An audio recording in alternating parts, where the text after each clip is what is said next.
Shailah Edmonds took Paris, not to mention Milan, and eventually New York. If there was a runway, she walked it. A photo, she owned it. In the 80s and 90s, it was her face in hundreds of magazines, thousands of pictures. A model whose journey was anything but a straight line forward, but a winding road filled with stories and flashing lights. Where were you born?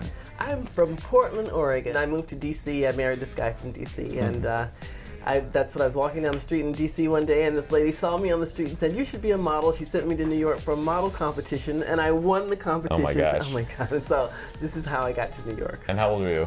Oh my God, who knows? I lie about my age so much. So you came to New York, winning this competition, you're like, the world is my oyster, and then what? Trying to find an agent, and all the agents turned me down. They said, you know, we have our quota of black models, we can't take you, so. Agencies had a quota for black models. Yes. Coming from Portland, I never experienced discrimination. Everybody was friendly and lovely, we love you, and you know, I get to New York and they say, oh no, this is a different world. This one photographer believed in me and sent me to Europe. I fell in love with Paris. It was the right time and the right period, and everything was planned, so I started working for every major designer in the world. I mean, you were top of the game. You were the model in Paris. Oh, yeah. You were in all these magazines? All of these magazines. The Italian Vogue published these little Vogue dossiers with all the pictures, all the shows from all of the shows. Everybody needs a leather bathing suit. You know, absolutely. There's you know, not why not? Is this old school details? Yes, these are all Details magazines. Oh my gosh. The Milan magazines, from W.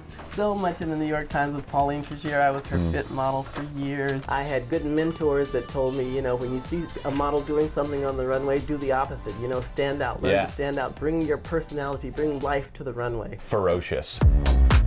Whimsical. Devastated.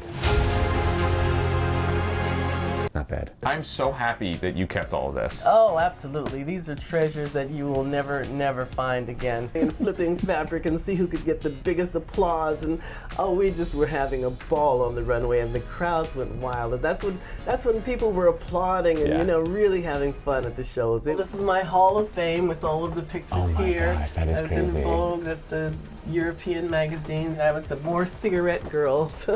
You were the what cigarette girl? More Cigarette. It's the beige cigarette. Yes. Most things were in the 80s. Teach me to model. Look at the camera, look right into the camera, and the attitude is everything. Everything comes from the eyes, inside your head. I am fabulous. I'm fabulous. Oh, in my head. You saw the world. You met everybody. You just sit back, relax, and reminisce. Anytime you have a dull moment or think nothing's going on, you know, you sit back and you look at these things and you said, you know what? Who cares? You did it. You had a wonderful career, so I have no regrets. And Shailah still has more to go. She still models and enjoys singing and performing at venues around town. But her stories remain in these books, occasionally flipped through when she feels like reminiscing. Looking back at a life full of light, full of poise.